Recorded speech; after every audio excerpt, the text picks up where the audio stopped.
Okay, so I just got the measurements for the hood and got the thermal and got the alpha dump.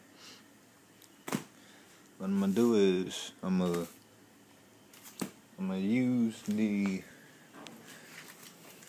contact glue and I'm gonna glue the alpha dump pieces to the thermal and just stick it on the car with this. So all this is going into my Grand Prix.